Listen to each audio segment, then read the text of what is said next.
Hello students, welcome in this lecture of permutation and combination। आज की class में हम लोग सबसे पहले तो परम्यूटेशन किसको कहते हैं उसके बारे में डिस्कशन करेंगे और कुछ मेथड्स जिसके थ्रू हम क्वेश्चन सॉल्व करते हैं परम्यूटेशन कॉम्बिनेशन में उनको डिस्कस करने वाले हैं। तो परम्यूटेशन का use actually general day to day life में हम लोग करते रहते हैं, ठीक है। जैसे एक प्रॉब्लम मैं आपको एग्जांपल के लिए समझाता हूँ। सपोज एक पर्सन के पास 2 पैंट हैं और 3 शर्ट्स हैं, सपोज, है ना, और उसको एक पार्टी में जाना है, तो वो कितने तरीके से ड्रेसअप हो सकता है। That is just counting problem. और इसको सॉल्व करने के लिए कुछ फंडामेंटल काउंटिंग थ्योरम्स हैं जिनको हम डिस्कस करने वाले हैं। तो सबसे पहले एग्जाम्पल से समझते हैं। Example number 1, suppose a person has 2 pants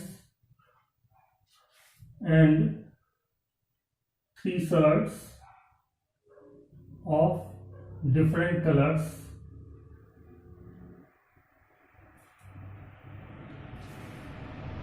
and he has to go to party. Then in how many ways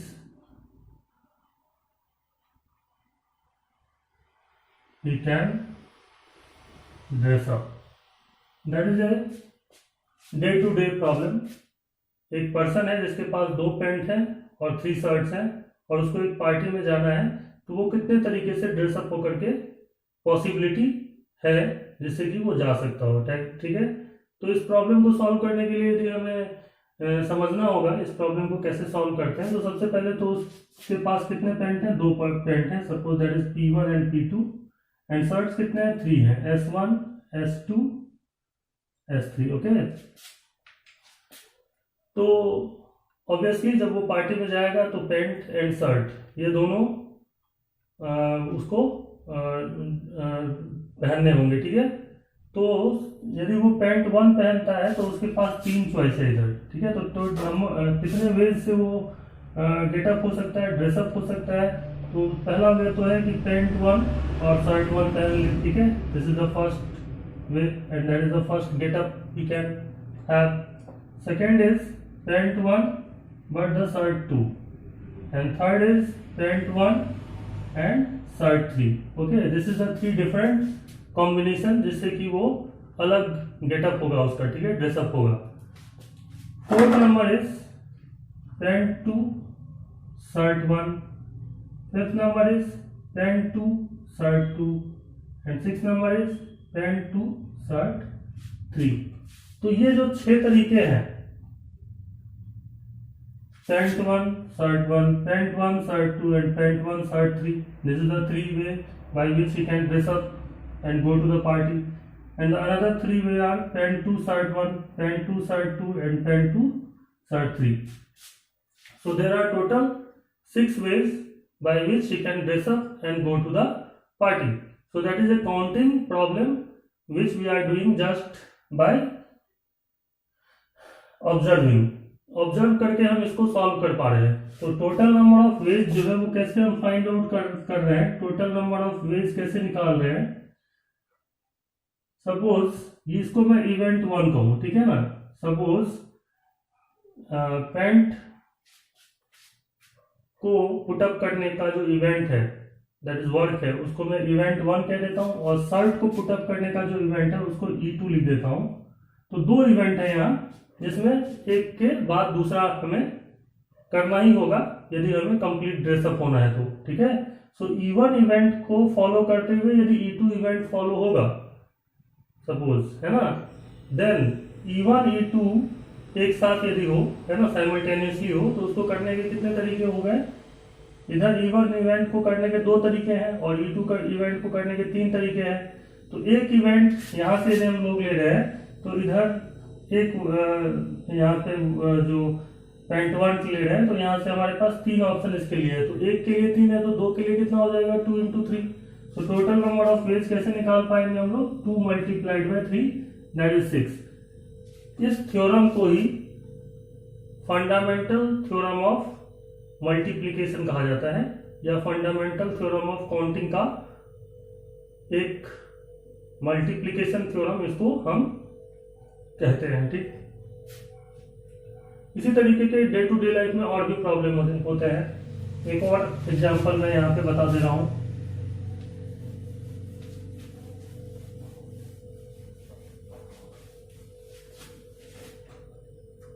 second example, suppose a person has to travel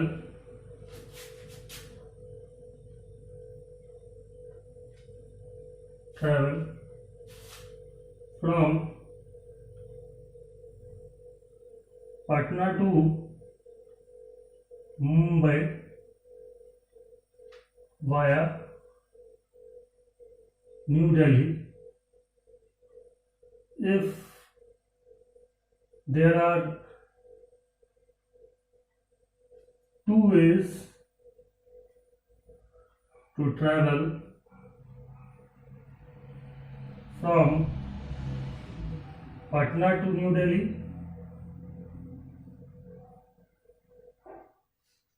and 4 ways to travel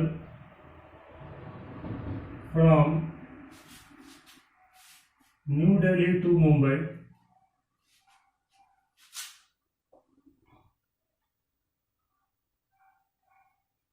then in how many ways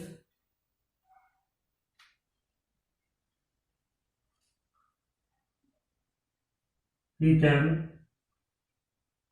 complete his journey? Okay, that is the problem. The problem is that एक आदमी है जिसको कहाँ से कहाँ तक जाना है, पटना से मुंबई जाना है via new Delhi, new Delhi होते हुए जाना है। If there are 2 ways to travel from Patna to New Delhi, Patna से न्यू दिल्ली जाने के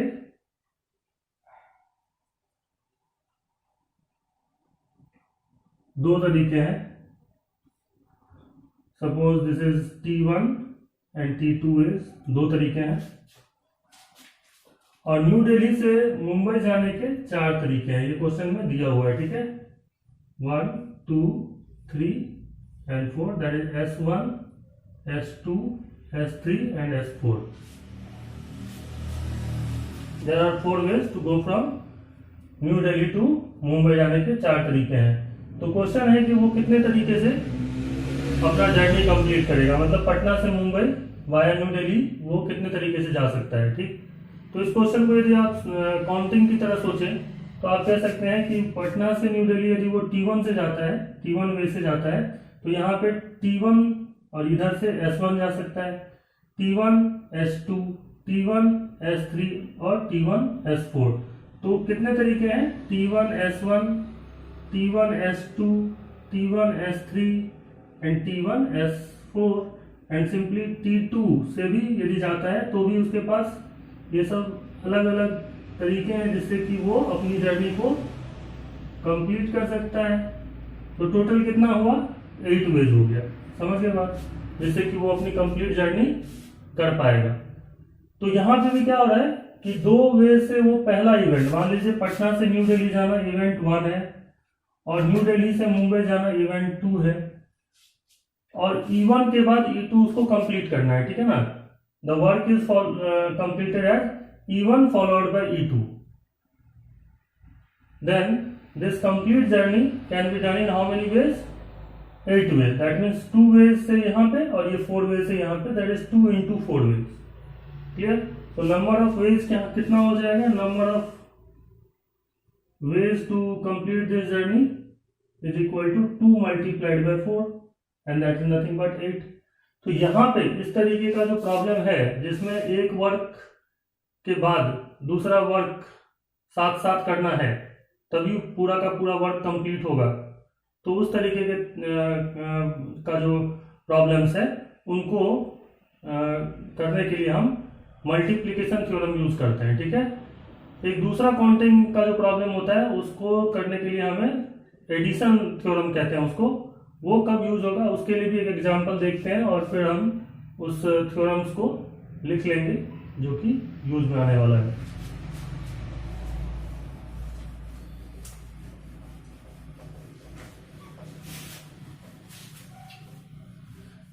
एग्जाम्पल नंबर 3 ले लेते हैं। Suppose a person has 2 cycles, 3 motorbike and 5 cars. In how many ways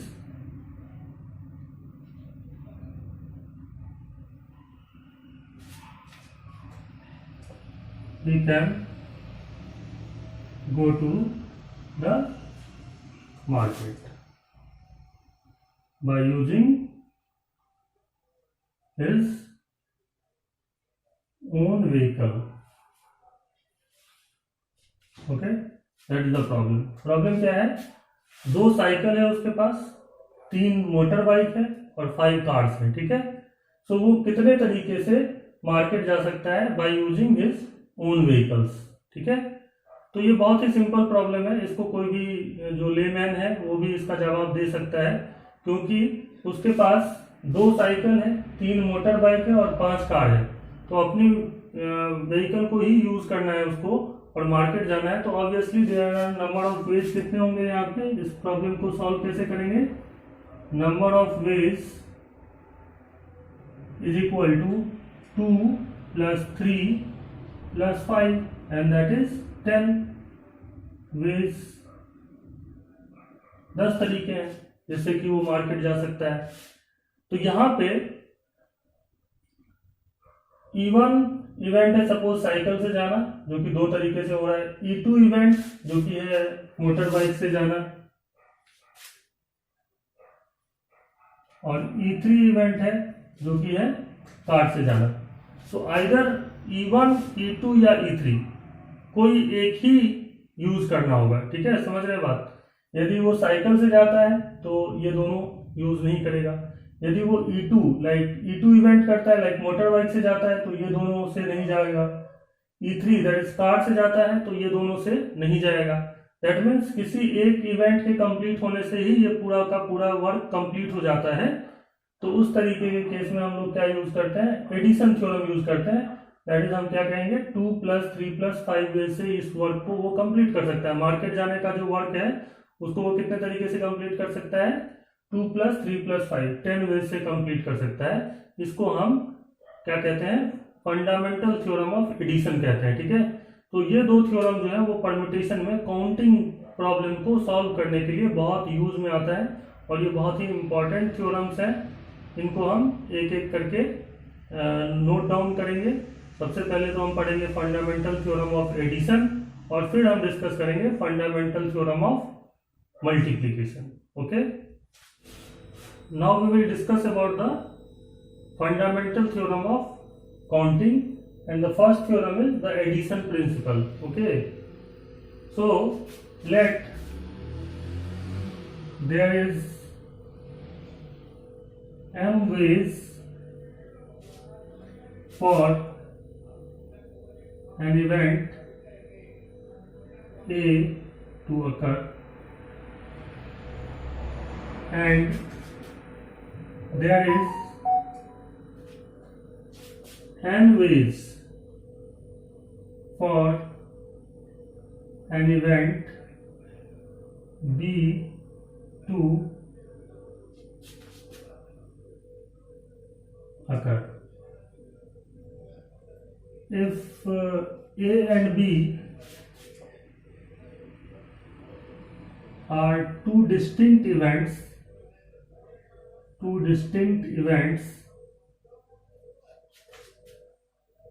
then the occurrence of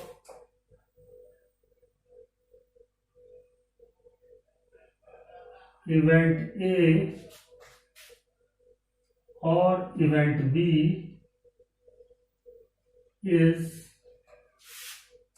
equal to m plus n।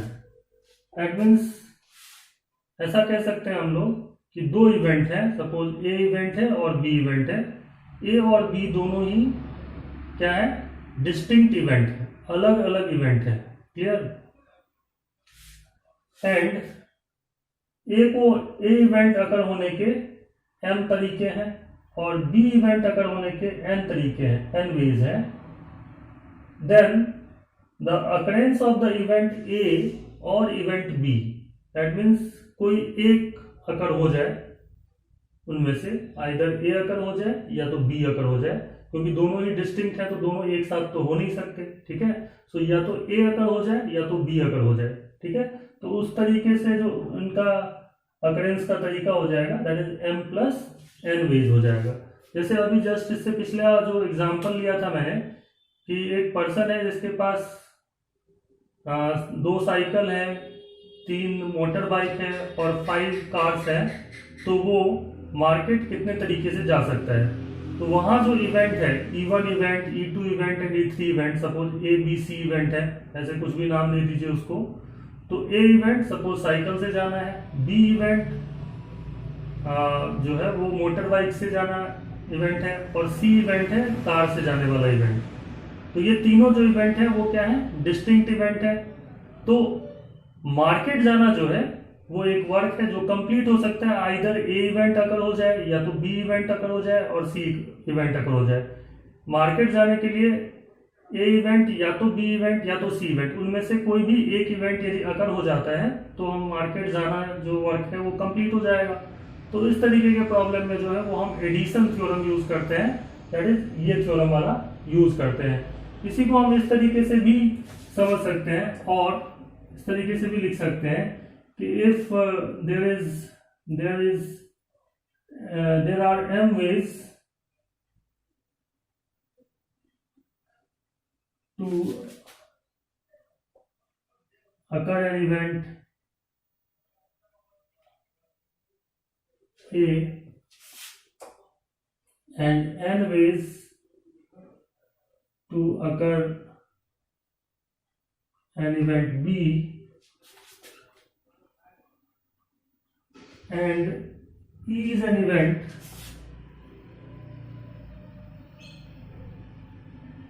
which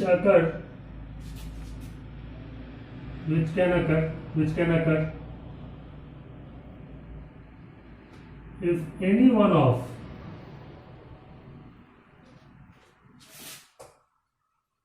event A or B can occur,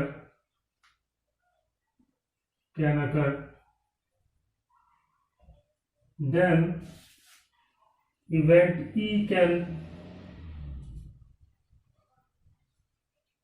occur in m plus n ways.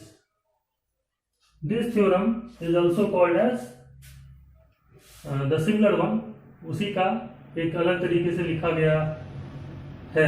ठीक है ना, है वही same, but उसको अलग तरीके से हमने रिप्रेजेंट किया है। तो इसको आप इस तरीके से समझ सकते हैं कि ए इवेंट है जिसको m तरीके से कर सकते हैं, बी इवेंट है जिसको n तरीके से कर सकते हैं, एंड ई एक इवेंट है जो कि अकर कब होगा, जब उनमें से ए या तो बी में से कोई एक अकर हो जाए। ठीक है, दोनों को अकर होना जरूरी नहीं है। ठीक है ना, आइदर ए या तो बी ही अकर होना चाहिए। तो उस कंडीशन में जो ई इवेंट है उसको करने के कितने तरीके होंगे, m प्लस n वेज होंगे। इसी थ्योरम को एक और तरीके से मॉडर्न लैंग्वेज में सेट थ्योरी के फॉर्म में भी लिखा जा सकता है, और वो भी मैं आपको यहाँ पे बता रहा हूं।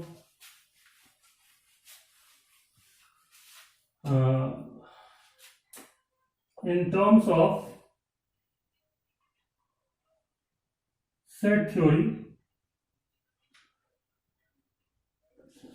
if A is an event, A is a set and B is another set,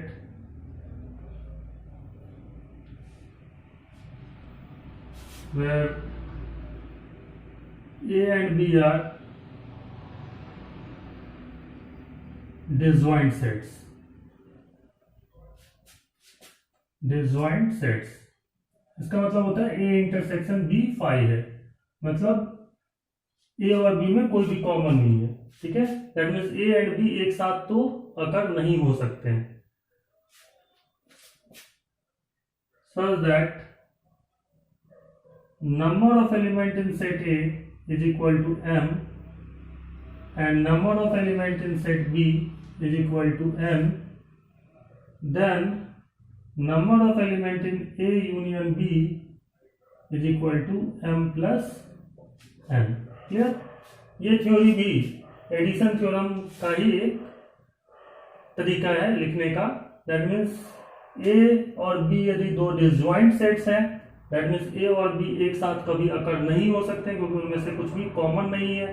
ए अकर होगा तो बी के अकरेंस के कोई चांसेस नहीं है, बी अकर होगा तो ए के अकर होने के कोई चांसेस नहीं है। जस्ट लाइक जैसे मैंने एक प्रॉब्लम लिया था कि जैसे मान लीजिए कि पर्सन वाला ही लिया था जिसमें साइकिल, मोटरसाइकिल एंड कार वाला।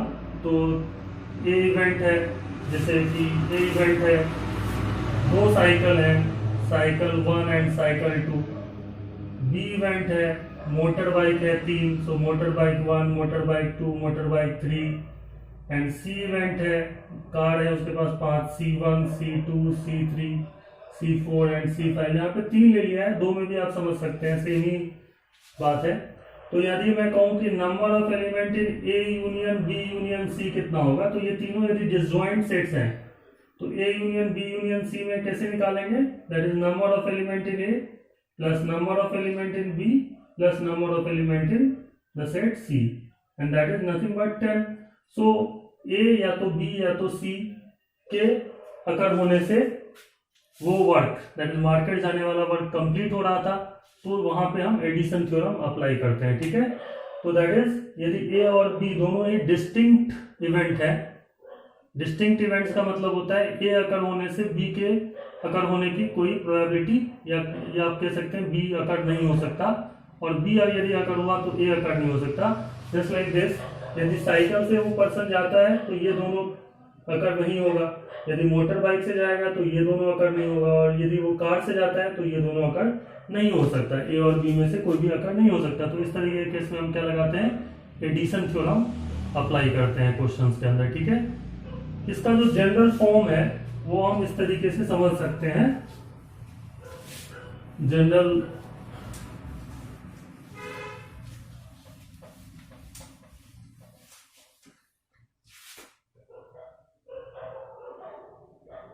form,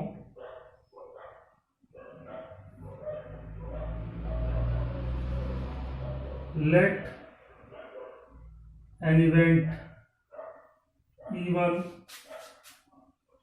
can occur in M1 ways, comma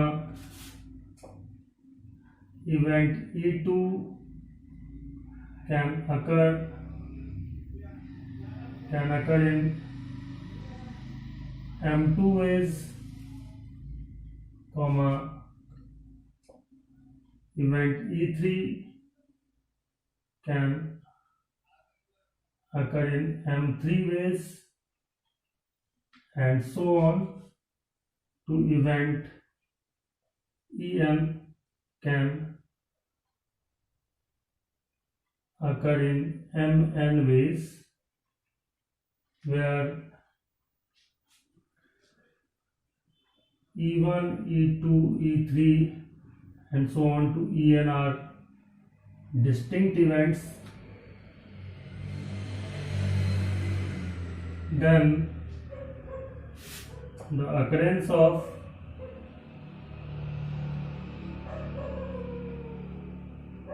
event E1 or E2 or E3 and so on to En is M1 plus M2 plus M3 and so on to Mn।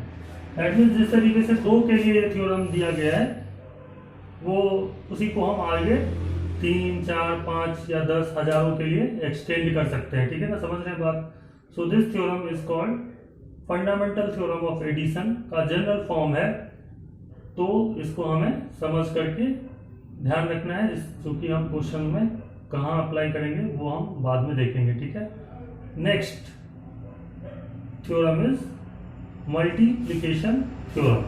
Next theorem क्या है? Second theorem, that is called multiplication theorem.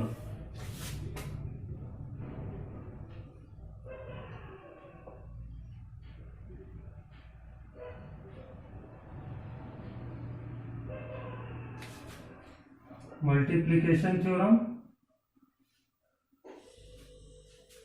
या आप इसको fundamental theorem of multiplication कह सकते हैं। तो ये फंडामेंटल प्रिंसिपल ऑफ काउंटिंग का सेकंड थ्योरम है या फंडामेंटल थ्योरम है, ठीक है। मल्टीप्लिकेशन थ्योरम क्या है कि let there is an event A which can occur in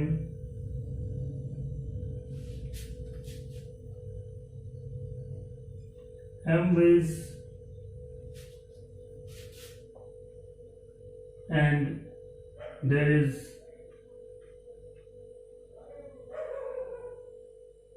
an event P which can occur in n ways, then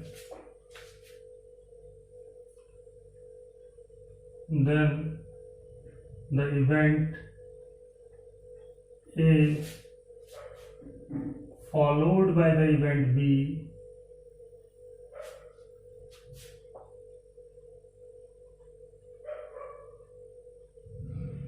can occur in m into n ways। Okay, मतलब एक event है A जिसको हम m तरीके से कर सकते हैं, दूसरा इवेंट है B जिसको हम n तरीके से कर सकते हैं।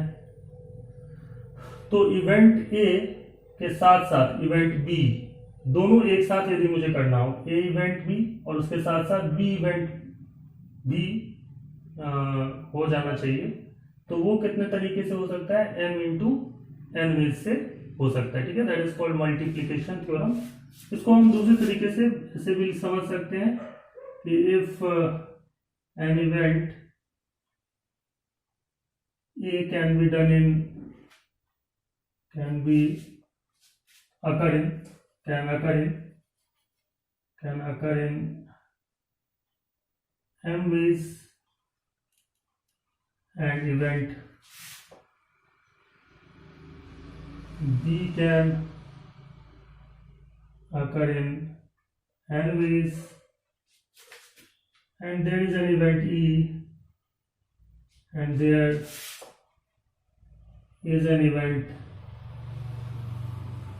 E which can occur only if both A and B can occur simultaneously,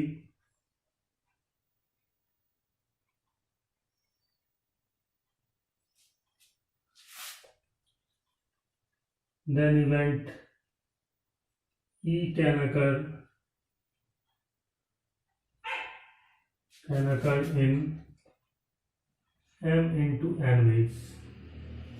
This theorem can also be written as this। इसी को मैंने दूसरे तरीके से लिख दिया कि सपोज A एक इवेंट है और दूसरा इवेंट B है। A को करने के m तरीके हैं, B को करने के n तरीके हैं, और E एक ऐसा इवेंट है जो तभी कंप्लीट होगा जब A एंड B साइमल्टेनियसली हो, ठीक है।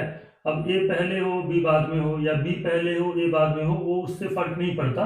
जैसे मैंने यहाँ पे लिखा था कि ए फॉलोड बाय बी हो तो m इंटू एन वेज होगा, बी फॉलोड बाय ए होगा तब भी n इंटू एम वेज होगा, तो सेम ही रहता है। इसीलिए साइमल्टेनियसली वर्ड आप यूज कर सकते हैं कि ए इवेंट भी और बी इवेंट भी एक साथ अकर हो, ठीक है ना, एक के बाद एक दूसरा अकर हो, पहले पहला अकर हो जाए इवेंट, दूसरा फिर अकर हो जाए। तो इस तरीके से वो m इंटू एन तरीके से उस वर्क को हम कर सकते हैं, ठीक है। जैसे कि अभी जो पहले एग्जांपल लिया था मैंने, पैंट और शर्ट, ठीक है, जस्ट लाइक दो पैंट थे, तीन शर्ट थे एक पर्सन के पास, और उसको पार्टी पे जाना है। तो पार्टी में जाना है तो he has to dress up when he will put up the shirt and then pant, or either first pant and then shirt. So that can be done in how many ways? 2 into 3 ways. So where we are applying the multiplication theorem. इसका जो है ना आज के जो modern language है जो कि सेट थ्योरी में हम यूज करते हैं, set theory is the modern language of the mathematics, वहां पे हम लोग ये कह सकते हैं और उसको हम इस तरीके से समझ सकते हैं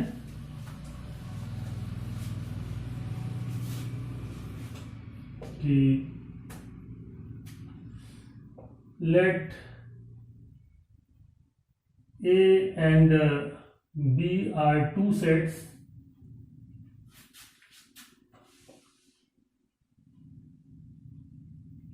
such that number of elements in A is equal to m and number of elements in B is equal to n, then number of element in A cross B is equal to m into n. Okay, that means इसको हम कहेंगे simultaneously occurrence, ए अकर हुआ फिर be occur हुआ है, इन दोनों को साथ में अकर जो होगा तो ए क्रॉस बी में जितने नंबर ऑफ एलिमेंट होंगे उतने तरीके से हम उसको कर सकते हैं। जैसे पिछला ही प्रॉब्लम था जो जिसमें हम लोगों ने शर्ट और पैंट वाला किया था, तो मान लीजिए ए इवेंट है कि एक पर्सन के पास दो शर्ट है, तो दो शर्ट है उसके पास, और पैंट कितने के थे उसके पास, वो तीन पैंट, तो तीन तरीके हैं उसके पास पैंट पहनने के, P1 P2 P3, ठीक है। तो जब हम A cross B find out करेंगे तो क्या होने वाला है, यहाँ पे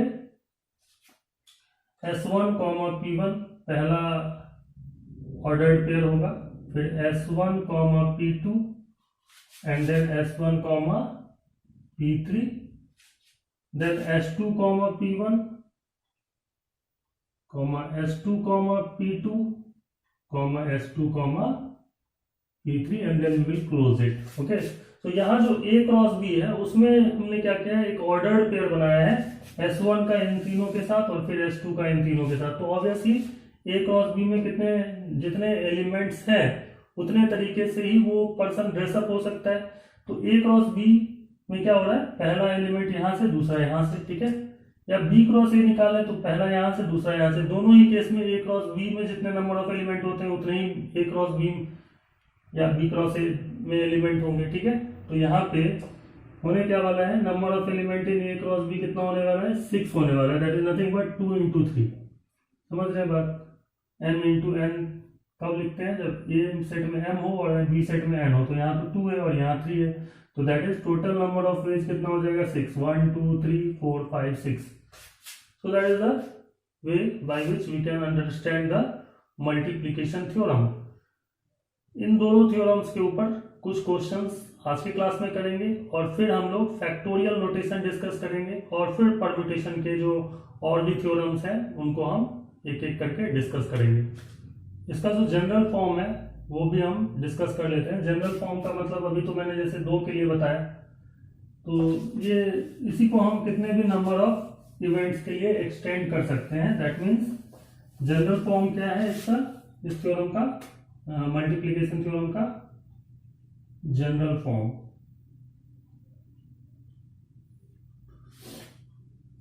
late even event can occur in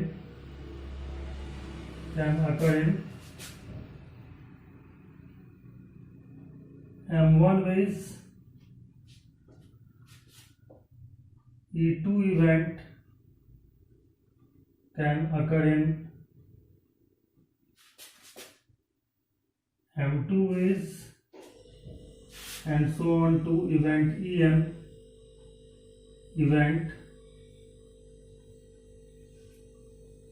can occur in Mn ways, then the event which is E1 followed by E2 followed by E3 and so on to En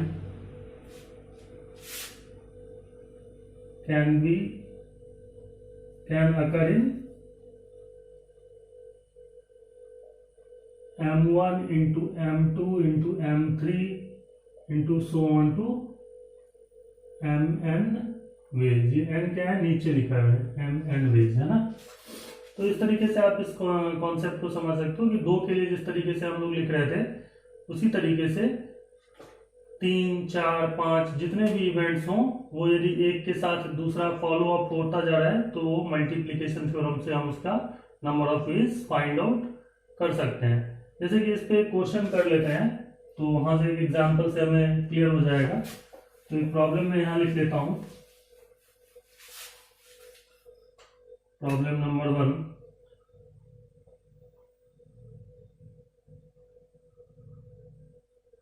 If in a university 50 students are measuring in chemistry, 20 students are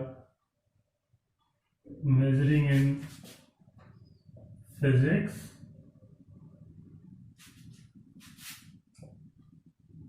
and 15 students are measuring in mathematics. Then in how many ways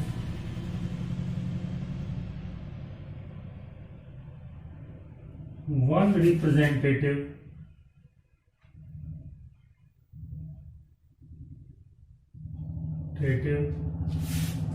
of each subject can be chosen. Okay. इसका मतलब ये होता है कि क्या पूछा गया है क्वेश्चन में कि एक यूनिवर्सिटी में 50 स्टूडेंट केमिस्ट्री में मेजर कर रहे हैं, 20 स्टूडेंट फिजिक्स में मेजर कर रहे हैं, and 15 student are majoring in mathematics. So in how many ways one representative of each subject can be chosen. तो कितने रिप्रेजेंटेटिव हमें चूज करने हैं? 3. एक केमिस्ट्री से, एक फिजिक्स से और एक मैथ से. ठीक है. तो पूछा गया है वो 3 रिप्रेजेंटेटिव कितने तरीके से चूज हो सकते हैं. Clear. So the solution is, let E1 is the event to choose a representative from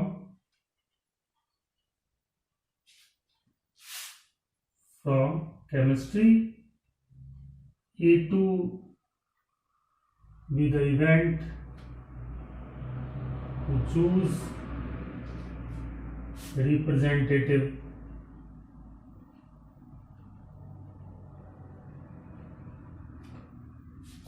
from physics, and E3 be the event to choose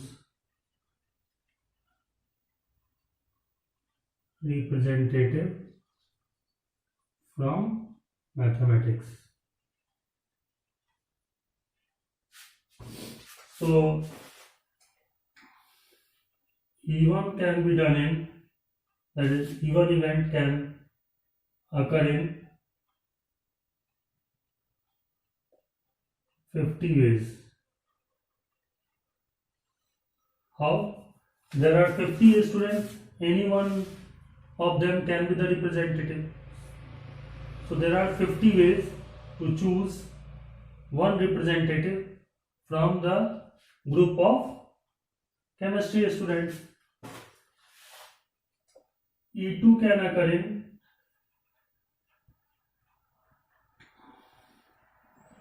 20 ways. That is physics में से वन रिप्रेजेंटेटिव चूज करने के 20 तरीके हैं, क्योंकि 20 students हैं physics में. And E3 event can occur in 15 ways. So required number of ways, that is कितनी पॉसिबिलिटी है, क्या पूछा गया था, how many,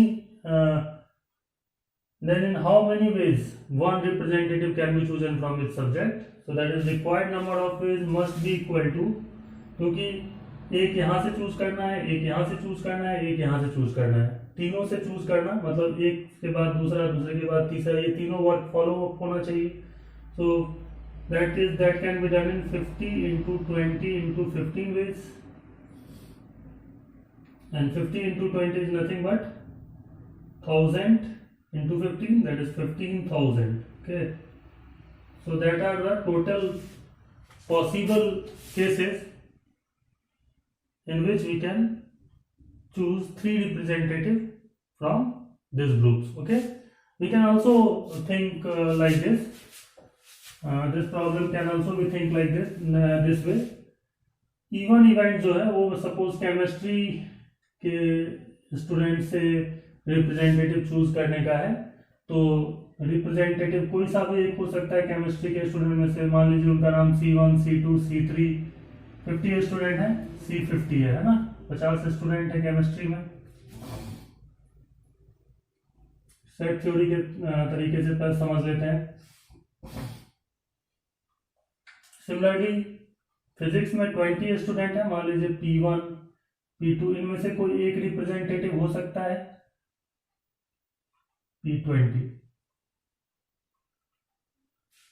and event E3 is to choose representative from maths. So suppose it is M1, M2 and so on to M15.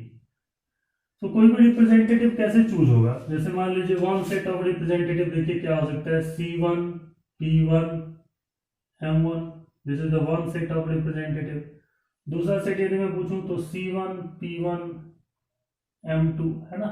इस तरीके से ही हम, ये एक सेट ऑफ रिप्रेजेंटेटिव हो गया 3 लोगों का, ये दूसरा सेट ऑफ रिप्रेजेंटेटिव हो गया दूसरे लोगों का. इस तरीके से कितने टोटल वेज हैं रिप्रेजेंटेटिव चूज करने के, ठीक है ना, यही क्वेश्चन है. ठीक, तो that means that can be said as number of element in E1 cross E2 cross E3, and that is nothing but 50 into 20 into 15, and that is nothing but 15,000. Okay, यदि आप इनका क्रॉस करोगे तो C1 P1 M1 एक ordered pair बनेगा, C1 P1 M2 दूसरा, C1 P1 M15 है ना. तो इस तरीके से कितने ऑर्डर्ड पेयर बनेंगे, 15,000 ऑर्डर्ड पेयर बनेंगे यदि हम इन स्टूडेंट्स में से one representative of each subject choose करना चाहें तो. समझ रहे हैं बात. So that is the way by which we can apply the multiplication theorem. ये प्रॉब्लम जो है वो छोटा होता, यदि इसमें 2 लोग होते, इसमें 3 लोग होते, तो मैं डायरेक्टली कहता, और इसमें मान लीजिए 2 लोग होते तो 2 into 3 into 2 इतने ही रिप्रेजेंटेटिव हो सकते थे. आप सोच सकते हैं इसको छोटा सेट में, लेकिन बड़े सेट में जो है वो ये काउंटिंग प्रॉब्लम रह नहीं गया. तो इसलिए यहाँ पे थ्योरम लगा करके, that is multiplication theorem use करते हुए इस बड़े से प्रॉब्लम को भी हम इजिली सॉल्व आउट कर सकते हैं. सो that is the method by which the counting problems become easy. छोटा छोटा जो प्रॉब्लम है जिसमें 2-3 ऐसे वेज से हम कर सकते हैं किसी वर्क को, तब तो हम बहुत इजीली काउंट भी कर रहे थे. लेकिन जब ज़्यादा होंगे तो काउंट करना जो है वो फिजिबल नहीं रह जाता, आसान नहीं हो जाता, तो उसके बाद जो है वो हम क्या करते हैं, क्वेश्चन में मल्टीप्लिकेशन थ्योरम जहाँ पे यूज हो रहा है वहाँ पे मल्टीप्लिकेशन थ्योरम, जहाँ एडिशन थ्योरम यूज हो रहा है वहाँ पे एडिशन थ्योरम यूज करते हैं। नेक्स्ट प्रॉब्लम देखते हैं।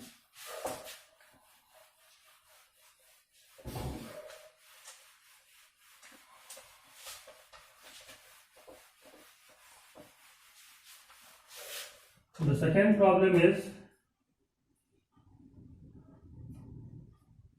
how many squares are there in 5 by 5 array? This is the question, okay? ये भी एक काउंटिंग प्रॉब्लम है। तो सबसे पहले क्या क्वेश्चन पूछा गया, 5 by 5 एरे का मतलब समझ लीजिए, जैसे 1 2 3 4 ऐसे लाइन खींच दिया, और 1 2 3 और एक और ब्लॉक बना लिया। 5 by 5 एरे का मतलब होता है, चेस जो है, चेस बोर्ड जो होता है वो 8 by 8 का एक एरे है, ठीक है। दैट मीन्स उसमें 64 आपको जैसे छोटे छोटे स्क्वायर्स होते हैं, ठीक है ना, एक सेम साइज के, ठीक है, जैसे 1 by 1 का जो रहेगा, ठीक है। तो जैसे ये देखिए 1 2 3 4 5 स्क्वायर इधर, 1 2 3 4 5 स्क्वायर इधर, तो ये 5 by 5 का ग्रिड कहलाता है, ठीक है, या 5 by 5 का एरे कहलाता है। इसमें हर एक जो छोटा सा ब्लॉक है वो सेम लेंथ है, ये लेंथ और ये लेंथ सेम है, मतलब ये स्क्वायर है, ये भी स्क्वायर है सेम लेंथ का, ये भी सारे स्क्वायर्स हैं इसमें, ठीक। तो पूछा गया है कि how many squares are there in 5 by 5 array, ठीक। तो ये यदि हम बात करें यहाँ पे, तो ये काउंटिंग प्रॉब्लम है। तो 1 by 1 का मतलब इसको 1 लेंथ बोल रहे हैं, इस यहाँ से लेके यहाँ तक को 2 लेंथ बोलेंगे, यहाँ से यहाँ तक को 3 लेंथ बोलेंगे, यहाँ से यहाँ तक को 4 लेंथ बोलेंगे, और यहाँ से यहाँ तक को 5 लेंथ। ये 1 यूनिट है, इधर भी, ठीक है। सो 1 by 1 का कितना स्क्वायर है, 2 by 2 का कितना स्क्वायर है, 3 by 3 का कितना स्क्वायर है, और 5 by 5 का कितना स्क्वायर है। 5 by 5 का स्क्वायर की बात करें तो एक ही है, 5 by 5 का एक ही स्क्वायर है, ये पूरा स्क्वायर ही है, ठीक है। तो ये हमें काउंटिंग करनी है। तो ये एक तरीके से मैथमेटिकल परम्यूटेशन का प्योर प्रॉब्लम है, जो कि हम बिना एडिशन थ्योरम के नहीं सॉल्व कर सकते, ठीक है, या जो हमारा फंडामेंटल थ्योरम है उसके बिना नहीं सॉल्व कर सकते। तो इसमें मान लेते हैं कि इवन इवेंट क्या है, even event is 1 by 1 array को हम इवन इवेंट कह रहे हैं, ठीक है ना। Even is the event of 1 by 1 array. Similarly E2 is the event of 2 by 2 array. यही सब पॉसिबिलिटी हो सकती है। 3 by 3 एरे कितना है, E4 is the event of 4 by 4 array, and E5 is the event of 5 by 5 array, ठीक है। अब यहां समझने वाली बात है कि यही 5 पॉसिबिलिटीज हैं जिनको हम इवेंट कह रहे हैं। मतलब इवन इवेंट मतलब 1 by 1 एरे का कितना, 1 by 1 number of 1 by 1 squares, array मतलब स्क्वायर, ठीक है, यहाँ पे स्क्वायर्स लिख लेते हैं। 2 by 2 का स्क्वायर्स, 3 by 3 स्क्वायर्स, 4 by 4 के स्क्वायर्स, एंड 5 by 5 स्क्वायर्स, ठीक है। तो 1 by 1 का कितना स्क्वायर है, तो यदि हम काउंटिंग करना स्टार्ट करें, तो number of 1 by 1 squares, that is number of ways in which even can occur. Even event कितने तरीके से हो सकता है, तो यदि आप ध्यान से देखो तो 1 2 3 4 5 तो इधर है, ठीक है, और 1 2 3 4 5 इधर है, तो 25 ऐसे स्क्वायर होंगे जो 1 by 1 के स्क्वायर होंगे। ये ऑब्वियस की बात हमें दिख रही है। So number of 1 by 1 square is 25 and that can be written also as 5 square, ठीक है। 5 × 5 लिखा था हमने, तभी आया था ये, दैट इज 5 का स्क्वायर है। ठीक, नंबर ऑफ 2/2 स्क्वायर्स कितने होंगे, तो वो देखते हैं ध्यान से। 2/2 का स्क्वायर कैसे बनेगा, देखिए इधर 1 से इधर 2, यहां से यहां तक, और यहां से नीचे ऐसे आएंगे तो 2। ठीक है, तो ये जो पूरा का पूरा स्क्वायर है वो 2/2 का एक ग्रिड बन गया, 2/2 का एक स्क्वायर बन गया। सिमिलरली यहां से यदि आप जाओगे इस जगह से, तो दूसरा 2/2 का स्क्वायर ये रहा, तीसरा और ये चौथा। ठीक है, 4 आपको दिख रहे होंगे।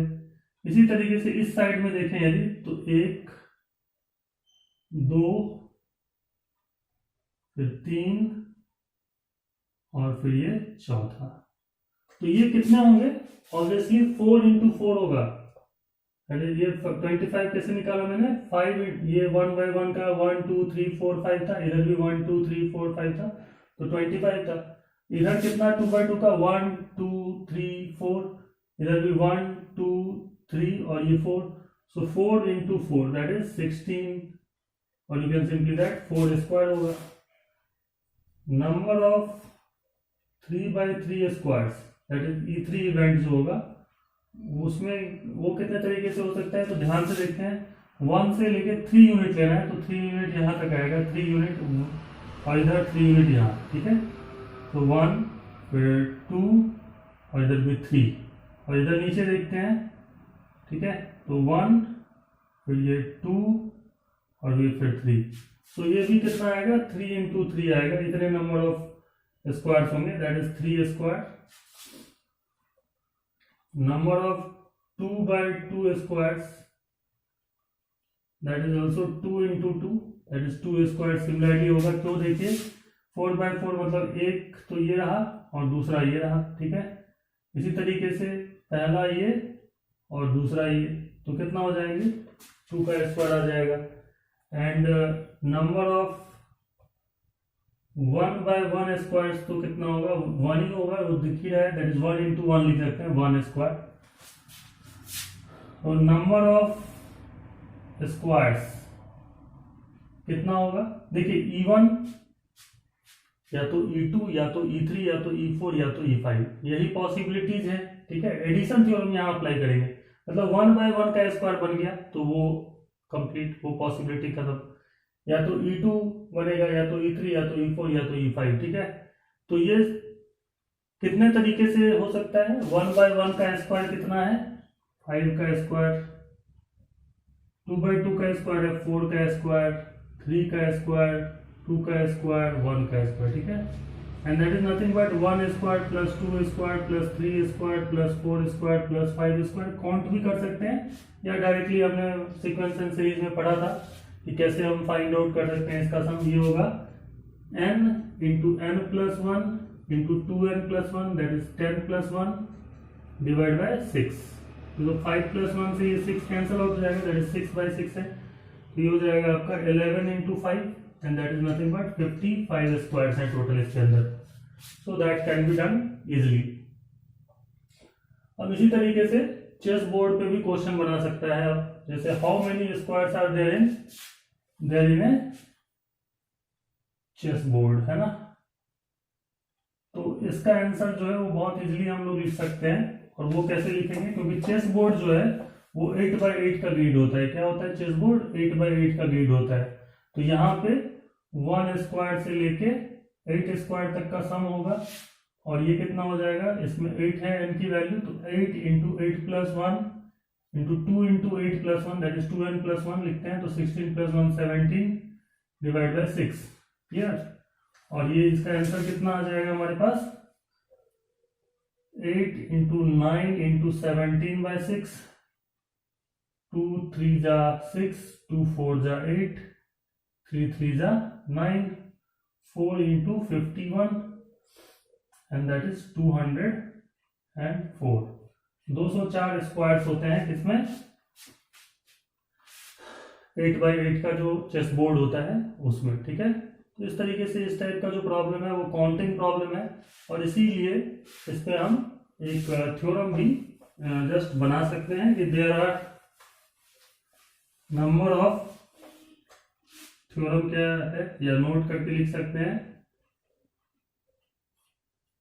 Number of squares in a n by n array is equal to 1 square plus 2 square plus 3 square and so on to n square, and that is nothing but n into n plus 1 into 2n plus 1 divided by 6. So that can also be remembered as a concept. So number of squares in a n by n array is equal to 1 square plus 2 square plus 3 square and so on to n square. Clear?